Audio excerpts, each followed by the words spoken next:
घर में अगर नलका ख़राब हो जाता है तो हम किसी प्लम्बर को बुला लेते हैं। फिर हमें याद आता है कि यार हमारी ये फ़लाँ बल्ब भी ख़राब है, तो उससे पूछते हैं हम कि ये बिजली का काम कर लेते हो? बोलते हैं हाँ कर लेते हो। उसे बिजली का काम भी करा लेते हो। फिर कहते हो कि नहीं मेरे ये गैस का प्रेशर का मसला, ये कर लेते हैं, तो कहेगा कि हाँ ये भी कर लेता हूँ, तो आप उससे वो सारे काम करा लेते हो। असल में उसको कोई काम नहीं आ रहा होता। अनट्रेंड लोगों से हम वायरिंग कराते हैं। घर में हम वायरिंग करा लेते हैं लेकिन लोड कैलकुलेट नहीं करते कि हमें भाई ये जो वायरिंग है ये फ्रिज के लिए सूटेबल है, एयर कंडीशन के लिए यही तार चाहिए, इसमें हम और क्या क्या चीज़ें चलाएंगे। उसके बाद एक मल्टी प्लग लगा दिया और उस पर हमने 10 और चीज़ें चला दी, तो जाहिर सी बात है वो हीटअप होना शुरू हो जाती हैं और आग का सबब बन जाती हैं। एक माचिस की तीली बचाने के लिए हम करते क्या है, थोड़ा सा फ्लेम कम कर दिया कि हम यह आटा गूंद रहे हैं और अभी आके हम रोटी पकाएंगे। अब क्या हो गया कि गैस का प्रेशर कम हो गया, फ्लेम चला गया, गैस की लीकेज जारी है। और फिर आके जब हमने माचिस की तीली जलाई तो एकदम आग भड़क उठी। इसी तरह अगर गैस का प्रेशर कम आ रहा है, कंप्रेसर लाके, कंप्रेसर नाम से पता चल रहा है कि ये कंप्रेस करता है गैस को, कंप्रेस करके खींच रहा होता है, तो उसका जो फ्लेम आप देखेंगे चूल्हे के ऊपर वो नॉर्मल सुई गैस से ज़्यादा होता है। हम बहुत सारे खर्चे कर रहे होते हैं ज़िंदगी में, थोड़ा सा अपनी सेफ्टी के ऊपर खर्चा नहीं कर रहे होते। जिस तरह मैं इसकी इस तरह मिसाल दूंगा कि हम 1.5 लाख की बाइक खरीद लेंगे, 5,000 का हेलमेट नहीं खरीदेंगे। वो हेलमेट 1,000 रुपये वाला खरीदेंगे जो कि बंदा गिरता है तो वो हेलमेट काम ही नहीं आता।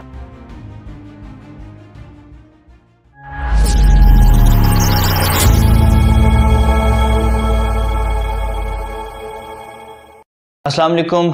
नई उम्मीद के एक नए एपिसोड में मैं आपको खुशामदीद कहता हूँ। मैं हूँ अब्दुल गफ़ार। और नाज़रीन, आप जानते हैं कि हम डेली जो हमारी पॉडकास्ट होती हैं, हम उन पे डिफरेंट अपने एक्सपर्ट्स को बुलाते हैं और उन मसाइलों पे बात करते हैं जिन मसाइलों पर ज़्यादा अवेयरनेस की ज़रूरत होती है। तो आज के जो हमारे मेहमान हैं वो हैं जुल्फ़कार अली जिस्कानी, जिनका जो है वो जो एक्सपर्ट हैं SSEQ। हम उनसे जानेंगे इसकी फुल टर्म, और इनका 14 साल का एक्सपीरियंस है इस फील्ड में। डिफरेंट ऑर्गेनाइजेशन, डिफरेंट हॉस्पिटल्स में ये काम भी कर चुके हैं इस पर, और इसके अलावा ट्रेनिंग्स भी कंडक्ट कर चुके हैं। तो सर, मैं वेलकम करना चाहूँगा आपको। पहले तो मैं यही चाहूँगा कि आप थोड़ा सा अपना इंट्रोडक्शन दे दें हमें। Thank you very much. सबसे पहले तो मैं आपको अप्रिशिएट करता हूँ और थैंक यू वेरी मच कि आपने ये अपॉर्चुनिटी दी और इतने बड़े काज के लिए आप काम कर रहे हैं, कम्युनिटी के लिए, कम्युनिटी अवेयरनेस, और स्पेशली वो टॉपिक आप सिलेक्ट कर रहे हैं जो आम लोगों की नीड है, इस वक्त बहुत ज़्यादा ज़रूरत है। तो thank you very much, really appreciate for your this efforts. तो मेरा नाम जुल्फ़िकार है और मैं तकरीबन 14 years different health care organisations के साथ भी जुड़ा रहा हूँ, काम कर रहा हूँ, और general environmental health, safety, quality, patient safety, staff safety और एप्लीकेबल लॉज एंड रेगुलेशंस के ऊपर काम। तो इस जज्बे के साथ उसने कहा है कि आप, जॉन एलिया साहब ने कहा है कि आप मुद्दत से काम कर रहे हो, नौकरी कर रहे हो, कोई काम क्यों नहीं कर लेते। तो ये ऐसा काम है कि जिसके अंदर मोहब्बत की ज़रूरत है, उसके बगैर ये नौकरी ही लगती है। तो अगर आप अपने काम से मोहब्बत करते हैं और काम करते हैं तो आपको वो काम फील नहीं होता बल्कि मोहब्बत होती है। तो मेरा जो सेफ्टी का ये काम है ये कम्युनिटी के लिए है, ये पब्लिक के लिए है, तो इसलिए मैं यहाँ पर हूँ। तो 14 साल के एक्सपीरियंस में ज़ाहिर सी बात है मुख्तलिफ़ हॉस्पिटल्स में काम किया, तो बहुत हादसात, इन्फेक्शन, लोगों के पेशेंट्स के साथ और इवन एम्प्लॉइज़ के साथ क्या क्या इश्यूज़ होते हैं। तो मेरा यही काम होता है कि मैं उनको प्रिवेंट करूँ फ्रॉम हैज़र्ड्स, क्योंकि बहुत सारे हॉस्पिटल्स के अंदर आप देखें तो लॉन्ग टर्म इम्पैक्ट्स होते हैं। यानी भी आप कोई जॉब कर रहे हैं, लेबॉरेटरी के अंदर जॉब कर रहे हैं, वहाँ पे फार्मलिन है, मुख्तलिफ़ किस्म के एक्सपोजर हो रहे होते हैं, लेकिन उस वक्त आपको पता नहीं चलता। 5 साल 10 साल के बाद पता चलता है, वो इफेक्ट करते हैं एक शख्स के ऊपर। जी, 5 साल 10 साल के बाद आपको पता चलता है कि आप तो कैंसर के सबब बन चुके हैं। इसी तरह रेडिएशन एक्सपोजर्स हैं।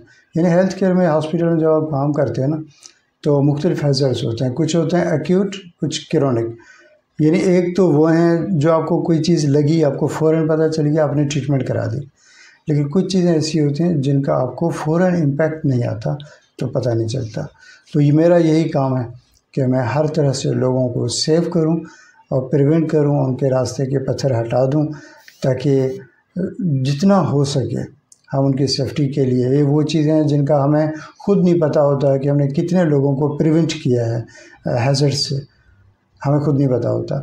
तो बहरहाल हम उस पर काम कर रहे होते हैं ताकि लोग सेफ़ रहें और हमारे लिए बस दुआएं करें। ठीक है, तो मैं आपके लिए एक अल्फाज यूज़ करूं कि आप सेफ्टी चैम्पियन भी हैं, और जैसे कि आपने मोहब्बत के लिए मोहब्बत की बात की, तो बिल्कुल आपका काम ही ऐसा है कि आप लोगों को सेव कर रहे हैं। तो एक तरीके से ये मोहब्बत हुई लोगों के लिए कि आप उनको सेव कर रहे हैं। तो वैसे हमने देखा है कि मुख्तलिफ़ सीज़न्स में, जैसे कि समर में देख लें या विंटर में देख लें, समर में एयर कंडीशन के बहुत सारे वाक़यात हमने देखे कि उसमें कहीं एसी फट गया और कहीं कहीं पे वो गैस की लीकेज हो गई, या कोई और मसला, आग लग गई उसमें, या सर्दी में गीज़र ज़्यादा इस्तेमाल होता है, उसके हैज़र्ड्स बहुत ज़्यादा हैं, और इसी तरह घर में भी बहुत सारे इश्यूज़ होते हैं। तो आप क्या समझते हैं कि ये जो हम जिस टॉपिक पे आज बात कर रहे हैं, ये कम्युनिटी के लिए कितना ज़रूरी है कि उसको समझना चाहिए? देखिए, आपने बहुत ही इम्पोर्टेंट टॉपिक छेड़ा है। मैं इसको बहुत आसान और सिंपल अल्फाज में अगर बयान करूं तो हमें घर में अगर नलका ख़राब हो जाता है प्लम्बिंग का, तो हम किसी प्लम्बर को बुला लेते हैं। फिर हमें याद आता है कि यार हमारी ये फ़लाँ बल्ब भी ख़राब है और ये तारिंग भी कर रहे हैं, तो उससे पूछते हैं हम कि ये बिजली का काम कर लेते हो? बोलते हैं हाँ कर लेता हूँ। तो आप उसे बिजली का काम भी करा लेते हो। फिर कहते हो कि नहीं मेरे ये गैस का प्रेशर का मसला, ये कर लेते हैं, तो कहेगा कि हाँ ये भी कर लेता हूँ, तो आप उससे वो सारे काम करा लेते हो। असल में उसको कोई काम नहीं आ रहा होता। अनट्रेंड लोगों से हम वायरिंग कराते हैं। घर में हम वायरिंग करा लेते हैं लेकिन लोड कैलकुलेट नहीं करते कि हमें भाई ये जो वायरिंग है ये फ्रिज के लिए सूटेबल है, एयर कंडीशन के लिए यही तार चाहिए, ये सूटेबल है, इसमें हम और क्या क्या चीज़ें चलाएंगे, तो नहीं पता होता। ठीक है, वायरिंग करा दी, उसके बाद एक मल्टी प्लग लगा दिया और उस पर हमने 10 और चीज़ें चला दी, तो जाहिर सी बात है वो हीटअप होना शुरू हो जाती हैं और आग का सबब बन जाती हैं जाहिर से। इसी तरह इलेक्ट्रॉनिक मुख्तलिफ इक्विपमेंट जो हम अंडर क्वालिटी ले लेते हैं पैसा सेव करने के लिए, लेकिन बाद में उसका जो इम्पेक्ट आता है वो पूरा घर जला लेता है। ठीक है, एक तो ये चीज़ होगी कि हम इस चीज़ को हमें अंडरस्टैंड करना होगा कि हम जहाँ पे घर हमारी फैमिली हमारे लोग रहते हैं तो हम प्रॉपर इलेक्ट्रिशियन से वो काम कराएं जो हम इलेक्ट्रिक का काम करवा रहे हैं। तो दूसरा आप देखें घर के अंदर जो सबसे इम्पोर्टेंट इशू आप देखें कि एक माचिस की तीली बचाने के लिए हम करते क्या हैं, आग लगी छोड़ देते हैं, थोड़ा सा फ्लेम कम कर दिया कि हम यह आटा गूंद रहे हैं और अभी आके हम रोटी पकाएंगे, जब तक फ्लेम को हमने स्लो कर लेते हैं। अब क्या हो गया कि गैस का प्रेशर कम हो गया, फ्लेम चला गया, लेकिन गैस की लीकेज जारी है। और फिर आके जब हमने 15 मिनट 20 मिनट आधा घंटा जो भी है दोबारा माचिस की तीली जलाई तो एकदम आग भड़क उठी। ठीक, इसी तरह अगर गैस का प्रेशर कम आ रहा है तो आजकल क्या करते हैं, कंप्रेसर लाके, कंप्रेसर देखिए कंप्रेसर नाम से पता चल रहा है कि ये कंप्रेस करता है गैस को। तो जब कंप्रेस करके खींच रहा होता है तो उसका जो फ्लेम आप देखेंगे चूल्हे के ऊपर वो नॉर्मल सुई गैस से ज़्यादा होता है, क्योंकि वो गैस ज़्यादा खींच रहा होता है सब जगह, तो वो किसी वक्त भी ब्लास्ट होता है, तो उसके ब्लास्ट से भी आग लग जाती है। तो हमें कोई इन चीज़ों का अंदाज़ा नहीं। आप फ्लैट्स की अगर बात करें, अपार्टमेंट्स की, अपार्टमेंट के अंदर जैसे ही आप सीढ़ियों से दाखिल होते हैं तो सबसे पहले जो चीज़ होती है वो क्या होती है, मीटर, गैस के मीटर और इलेक्ट्रिक के मीटर, तमाम मीटर एक साथ और लूज़ वायरिंग के साथ मौजूद होते हैं। खुदा न खास्ता अगर वहाँ पे आग लग जाए तो आपके पास कोई ऑप्शन नहीं होता फ्लैट वालों से। ये मैंने अपनी आंखों से देखा, एक जगह गुलशन इकबाल में एक फ्लैट में आग लग गई, मीटर्स में हम सब खड़े हुए देख रहे थे कि यार अब मट्टी तो है नहीं, फ्लैट से अपार्टमेंट है, पानी डाल नहीं सकते कि इलेक्ट्रिक की आगे फायर एक्सटिंग्विशर है नहीं, तो इंतज़ार करते हैं कि ताकि ये पूरा फ्लैट जल जाए। उसके बाद कोई साहब फायर ब्रिगेड को कॉल करता है, वो जब आएँ, फायर ब्रिगेड हमेशा लास्ट लाइन ऑफ सेविंग के लिए होती है, लाइफ लाइन बिल्कुल लास्ट। सबसे पहले हमारी जिम्मेदारी होती है कि हमें इन चीज़ों को प्रिवेंट करें। तो आग लगने के, जैसे आपने बात की, घरों हो फैक्ट्री में, सबसे ज़्यादा जो रीज़न है एक तो स्मोकिंग है, अगर फैक्ट्रीज़ की बात करें, अंडर वायरिंग है, मल्टी प्लग इस्तेमाल है, माइक्रोवेव ओवन है इवन। अब माइक्रोवेव ओवन के अंदर कोई चीज़ रखी जो नहीं रखनी चाहिए थी, या कोई रख के भूल गए, किसी ने बुला लिया, हम चले गए, पीछे आग लग गई, तो माइक्रोवेव ओवन है। फ्लेमेबल मटेरियल्स हैं फैक्ट्रीज़ के अंदर, फ्लेमेबल मटेरियल्स बहुत ज़्यादा उसकी स्टोरेज होती है। नहीं पता होता है कि बहुत सारे मटेरियल ऐसे होते हैं जो रिएक्टिव होते हैं। इवन आपको अगर याद हो, बचपन में जादूगर आते थे, वो कहते थे कि मैं पानी में आग लगाऊंगा। एक प्याला रखते थे, उसमें ऐसे फूंक मारते थे तो पानी में आग लग जाती थी। तो हम कहते हैं भाई क्या है, पहुँचा हुआ गुजर गया कोई। लेकिन क्या है, अब पता चला कि वो तो केमिकल रिएक्टिव है। मुख्तलिफ ऐसे केमिकल हैं जिसके ऊपर आप पानी डालें तो आग लग जाती है। ठीक है, तो केमिकल्स की स्टोरेज प्रॉपर तरीके से, फैक्ट्री की जब बात करें, उनको फ्लेमेबल कौन से हैं, एसिड कौन से हैं, कौन से ऐसे केमिकल हैं जो रिएक्टिव हैं, उनकी स्टोरेज, स्मोकिंग, इलेक्ट्रॉनिक डिवाइसेस को प्रॉपरली ऑफ करना, और ये अपने एम्प्लॉइज़ को और स्टाफ को बताना कि जब वो जाएं तो ऑफ़ करके जाएं ऐसे इक्विपमेंट जिनका इस्तेमाल ज़रूरत नहीं है। मल्टीप्लग को ओवरलोड कर देना। और यही चीज़ें अगर हम घर की बात करें तो घरों में ये कंप्रेसर्स का इस्तेमाल बहुत ज़्यादा हो चुका है आजकल, वो इशू है एक। और इसके अलावा वायरिंग, लूज़ वायरिंग, टेप की हुई वायरिंग, अनट्रेंड मोहल्ले के किसी बंदे से बुला करके हमने वायरिंग करा दी वो। और सबसे उसके बाद जो अगला स्टेज है कि जब आग लग जाए तो करना क्या है, इसकी भी कोई अवेयरनेस नहीं है हमारे पास। ना हम अपने कभी बच्चों को साथ बिठा के बताया है कि बेटा अगर आग लग जाए तो क्या करना है। हमारे घरों में आप देखें कि कितने ज़्यादा शोपीस लगे होते हैं, 5-5 हज़ार के, 3-3 हज़ार के फ्रेम्स लगे होते हैं बड़े अच्छे अच्छे। लेकिन अगर मैं आपसे पूछूं कि इस पूरे इलाके में किसी एक के घर में फायर एक्सटिंग्विशर है तो जवाब होगा कि नहीं। मेरे अपने घर पे भी अगर मैं बात करूं तो नहीं होगा। डेफिनेटली, बिल्कुल ऐसे। फायर ब्लैंकेट है, जवाब होगा कि नहीं। जो बहुत ज़्यादा इम्पॉर्टेंट चीज़ है, चूल्हे में आग लग जाए अगर तो ऊपर हमने एक बहुत सी कॉटन इसकी वुडन की सेटअप लगाए होते हैं, चीज़ें लगाए होते हैं। तो यहाँ से अगर आग लगे, वुडन को लग जाए तो हम क्या करें। हमारी ख़वातीन को नहीं पता कि इस सूरत में हमें क्या करना चाहिए। तो इसीलिए उनको आग के बारे में बताना, उनकी अपनी सेफ्टी के बारे में बताना, आग की केमिस्ट्री के बारे में बताना, ये बहुत ज़रूरी है। और आपने जैसे बात की ना कि हमारे जो बड़े हैं वो भी अपने औलाद या बच्चों को नहीं बता रहे होते कि किस तरह बचा जाए। इसमें पहला तो यही हमारा आता है कि वो जो बड़े हैं हमारे, उनको भी तो नहीं पता इसके बारे में, इसकी अवेयरनेस नहीं है।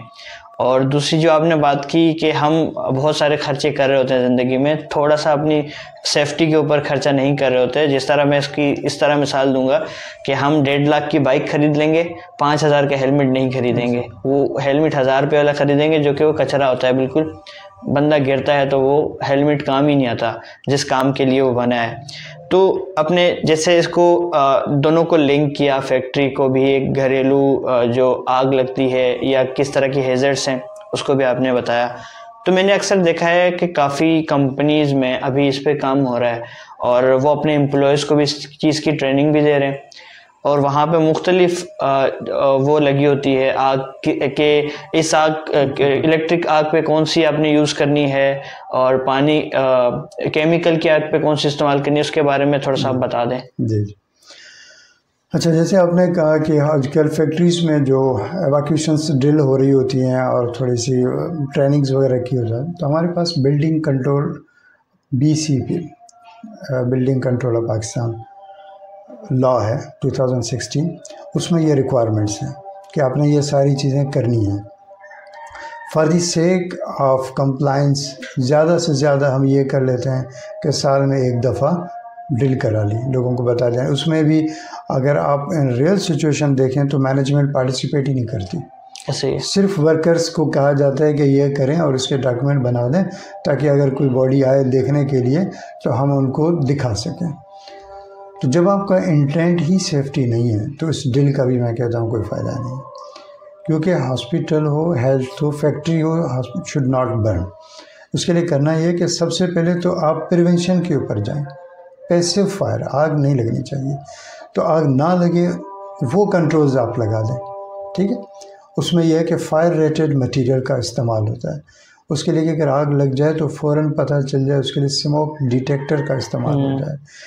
अगर स्मोक डिटेक्टर डिटेक्ट करता है तो who will response and how, कौन से स्टाफ होंगे जो रिस्पांस करेंगे, कैसे करेंगे, और क्या उनको फायर एक्सटिंग्विशर का पता है, मालूम करना है, क्या उनको पता है कि फ़ायर की क्लासिफिकेशंस क्या हैं, कि लकड़ी की आग है तो उस पर कौन सा फायर एक्सटिंग्विशर इस्तेमाल करना है, ऑयल की आग है अगर किचन में है फॉर एग्ज़ाम्पल, इवन फैक्ट्री के अंदर कैफ़े होते हैं, किचन होते हैं, वहाँ पे अगर आग लग जाए तो कौन सा फायर एक्सटिंग्विशर इस्तेमाल करना चाहिए। तो क्लासिफिकेशन इसकी A, B, C मुख्तलिफ होती है, और जनरली जो हमारे पास फायर एक्सटिंग्विशर हर फैक्ट्री में होते हैं वो ABC की क्लासिफिकेशन के तहत ही होते हैं, और वो हर टाइप की फायर एक्सटिंग्विशर के लिए यूजेबल होते हैं, सवाए किचन फायर। ऑयल की फायर के लिए K टाइप का फायर एक्सटिंग्विशर है वो यूज़ होता है, और इलेक्ट्रॉनिक्स टाइप की आप अगर इक्विपमेंट है उनकी सेफ्टी के लिए CO2 का फायर एक्सटिंग्विशर ज़्यादातर इस्तेमाल होता है। लेकिन अगर बड़ी ऑर्गेनाइजेशन है वो और भी बड़े सिस्टम लगा रही होती हैं, FM200 लगा रही होती हैं, CO2 वगैरह लगा रही होती हैं।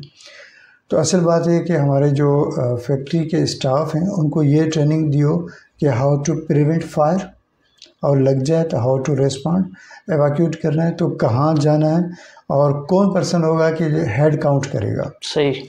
फॉर एग्ज़ाम्पल हमने सबको निकाल दिया, पता चला कि 2 तो फिलहाल स्टोर के अंदर थे, कोई वॉशरूम में है, कोई कहीं है, तो इसको रेस्क्यू कौन करेगा।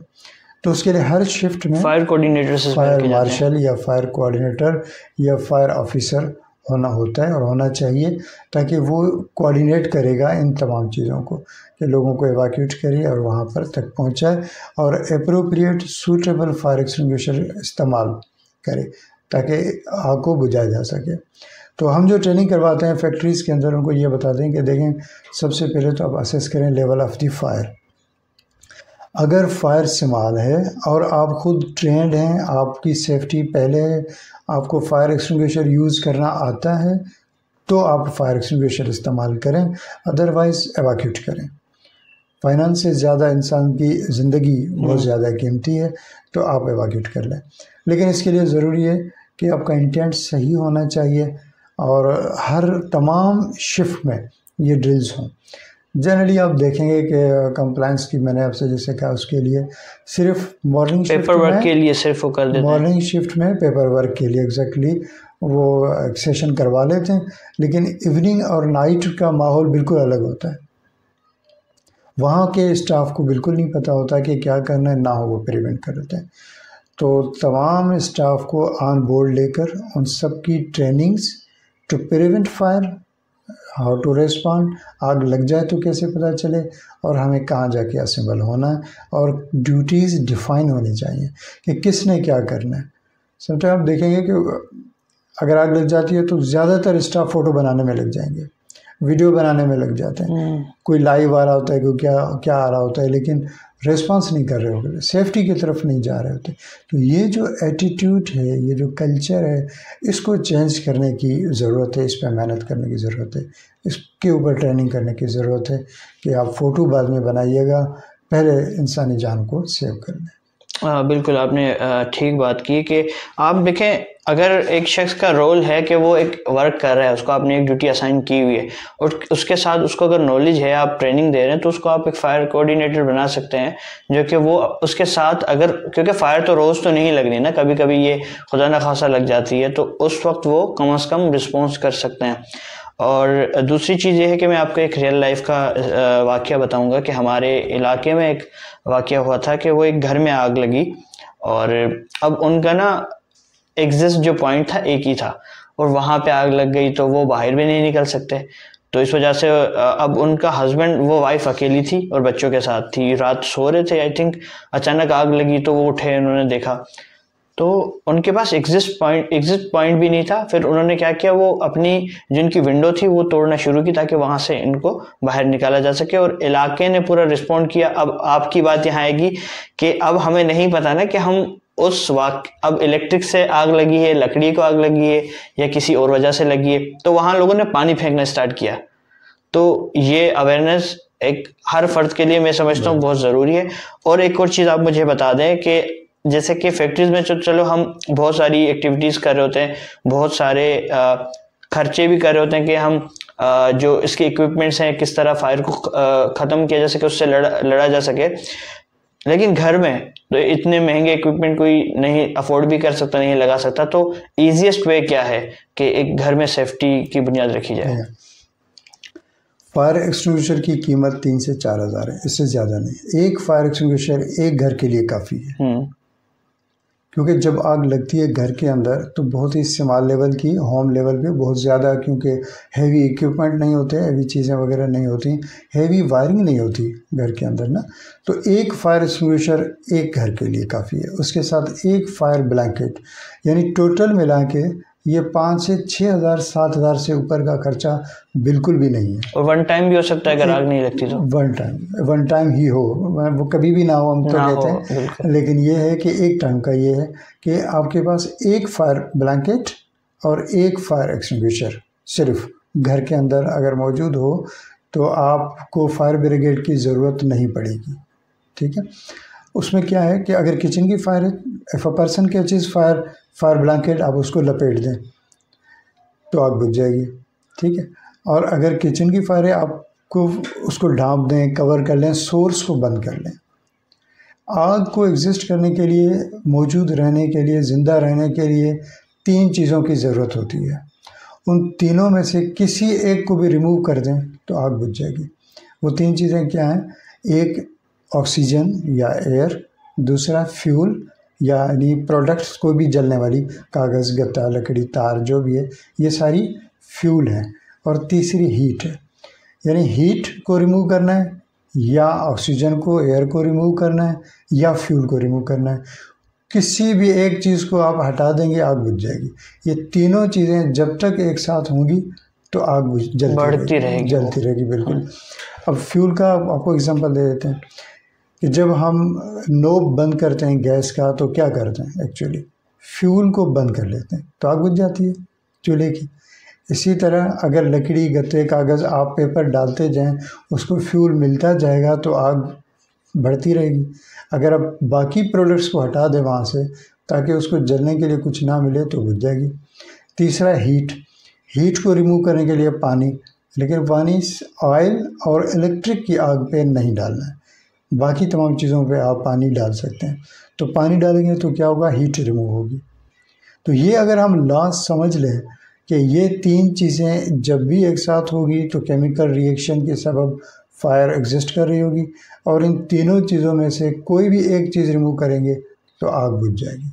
अगर ये केमिस्ट्री, ये चीज़ हमें पता हो तो हम अकॉर्डिंगली एक्ट करेंगे तो हम आग को टाइमली एक्सटिंग्विश कर पाएंगे। जो आपने बताया कि वो कौन सा एक्सटिंग्विशर होना चाहिए कि जो एक घर में होना चाहिए, क्योंकि अब ये भी आइडेंटिफाई करना थोड़ा सा डिफरेंट होता है इमरजेंसी की सूरत में कि ये आग किस वजूहात पे लगी है, तो वो आप बेहतर कोई सजेस्ट कर दें। ब्लैंकेट तो आपने बता दिया। घर में ब्लैंकेट के साथ DCP, ड्राई केमिकल पाउडर, ये जो DCP है एक एक्सटिंग्विशर, वो तीनों किस्म की फायर के लिए सूटेबल है, चाहे वो लकड़ी की हो, गत्ते की हो, पेपर की हो, किसी भी तरह की आग हो तो DCP सूटेबल है। तो एक DCP, उसमें आपको क्लासिफिकेशन या कंफ्यूज नहीं होगा कोई भी, उनको पता होगा कि ये एक ही फायर एक्सटिंग्विशर है, जो भी किस्म की आग है मैं यूज़ कर सकता हूँ वो यूज़ कर ले। ठीक है, हर किस्म की आग के लिए एक तो DCP यूज़ होगा, और एक फायर ब्लैंकेट। एक फायर ब्लैंकेट सिर्फ इसीलिए कि अगर किचन की आग है या बंदे को खुद को, पर्सन को आग लग जाती है तो आप इसके थ्रू कवर कर सकते हैं उस आग को। तो बस इंटेंट ये होना चाहिए कि हमें ऑक्सीजन को रिमूव करना है। कैसे करना है? या तो DCP या फायर ब्लैंकेट हम ऊपर रखेंगे, ऑक्सीजन रिमूव हो जाएगा। फ्यूल को, जहाँ से भी फ्यूल की सप्लाई आ रही है, इलेक्ट्रिक की है तो हम पावर बंद कर लेते हैं, मेडिकल गैस की है तो नोब को बंद कर लेते हैं। ठीक है, तो या कोई प्रोडक्ट जल रहा है तो बाकी चीज़ों को हटा देते हैं। तो उसको, माचिस की तीली है ना, हम एक माचिस की तीली जला दें तो जितनी उसकी साइज़ है, जितनी वही उसको प्रोडक्ट है, उतनी ही उसको मिल रही है, उसके बाद आग बुझ जाती है। लेकिन उस माचिस की जलती हुई तीली के साथ आप किसी और चीज़ को भी, जलने वाली को, कंबस्टेबल आइटम को टच करेंगे तो क्या होगा? एक और आग लगेगी तो बढ़ती जाएगी। तो इसका मतलब ये होता है कि जब आप प्रोडक्ट, उसको जलने के लिए कुछ नहीं मिलेगा तो आग बुझ जाएगी। ठीक, तो ड्राई केमिकल पाउडर और एक फायर एक्सटिंग्विशर हर घर में, ये अगर हम कैंपेन चलाएं और हम सब लोगों को बताएं। मेरी कोई मार्केटिंग या कोई कंपनी नहीं है, ना कोई फर्म है ऐसी कि जो इसको सप्लाई करती हो, लेकिन हम जनरल अगर हम ये चलाएं कि जी यार आप सिर्फ 6,000 रुपये खर्चा करें, एक फायर ब्लैंकेट, एक फायर एक्सटिंग्विशर अगर हर घर में हो तो आपके इलाके में फायर ब्रिगेड नहीं आएगी। ठीक है। और हम जैसे कि देखते हैं कि आपने जैसे बात की कंप्लायंस के लिए मुख्तलिफ ऑर्गेनाइजेशन चेक कर रही होती हैं, उनका माइंडसेट भी इस तरह होता है कि हमने एक बार ड्रिल कर दी, फायर ड्रिल, और अब वही चीज़ें हम दोबारा रिपीट क्यों करें, हम सिर्फ कागज़ों में कर देंगे और एक तस्वीर निकाल लेंगे, वो हो जाएगी। काफ़ी इस तरह की ऑर्गेनाइजेशन है जो कि इस पर काम ही नहीं कर रही। यानी कि अगर मैं यहाँ के जो हमारा इंडस्ट्रियल एरिया है गुलबाई साइड का, क्योंकि मेरा अक्सर यहाँ हमारे लोग काम करते हैं तो हमें पता है इस चीज़ का कि वहाँ केमिकल में लोग काम कर रहे हैं। जैसे वहाँ पे कलर का जो केमिकल होता है, डिफरेंट अलग अलग कंपनीज हैं। कुछ कंपनी जो है उनका चीज़ें एक्सपायर हो जाती हैं, वो यहाँ पीछे लाके जलाते हैं उनको, इस तरह की चीज़ें कर रही हैं। तो इसके लिए कोई कानून नहीं बना हुआ कि इस पर कम से कम वो अपने एम्प्लॉयज़ को सेफ्टी करें, और दूसरी वो अपनी प्रोडक्ट से एनवायरनमेंट को तो ख़राब ना करें। अच्छा देखिए, आपने 2-3 चीज़ें हाईलाइट की हैं। एक तो जनरल इन्फेक्शंस की बात की कि फैक्ट्री जो अपना फजला है, इन्फेक्टेड है, वो आके डंप कर रहे होते हैं। इसलिए देखें मुख्तलिफ़ किस्म के लॉ मौजूद हैं, लेकिन जैसे आपने बताया, मैं आपसे मुत्तफ़िक हूँ कि लॉ की इम्प्लीमेंटेशन नहीं है। उसके लिए कम्युनिटी के अवेयरनेस और कंप्लेन हम नहीं करते, गुज़र जाते हैं देखते हुए, इग्नोर कर लेते हैं कि यार पता नहीं क्या होगा, हम निकल जाते हैं, चीज़ों को फ़ील करते हुए भी निकल जाते हैं। और ये यहाँ की बात नहीं, ये एक ट्रेंड है, हमारे पूरे मुल्क के अंदर ट्रेंड है। आप कई दफ़ा सफ़र करें, कहीं आपको किसी भी किस्म की ट्रांसपोर्टेशन का इशू हो, हम दिल में कुड़ते रहते हैं और चले जाते हैं, कंप्लेन नहीं करते। अदारे मौजूद हैं, हमें चाहिए कि हम उन अदारों को अप्रोच करें, उनको कंप्लेन करें। मिसाल के तौर पे अगर हॉस्पिटल का वेस्ट है जिसके अंदर इन्फेक्शस वेस्ट आता, तो सिंध हेल्थ केयर कमीशन अदारा मौजूद है, आप वहाँ कंप्लेन कर लें। उनकी ईमेल, उनकी साइट, उनकी तमाम चीज़ें एक्सेसिबल है, उनकी ऑफ़िस कराची में एक्सेसिबल है, आप वहाँ कंप्लेन करें। इसी तरह फैक्ट्रीज़ जो अपना वेस्ट है, जो कि बहुत ही ख़तरनाक किस्म का केमिकल वेस्ट है, वो या तो आके फेंक देते हैं या उनको जला रहे होते हैं। दोनों सूरतों में एक लॉन्ग टर्म इम्पैक्ट हमारी कम्युनिटी को या उस एरिया में हो रहा होगा जहाँ पर भी ये डंप करते हैं। उसके लिए है SEPA, Sindh environmental protection act, और उनकी ऑफिस है। वहाँ अगर हम अप्रोच करें और वहाँ पहुँचें और इनके एविडेंसेस सारे जमा कराएं तो वो एक्शन लेते हैं उसके ऊपर।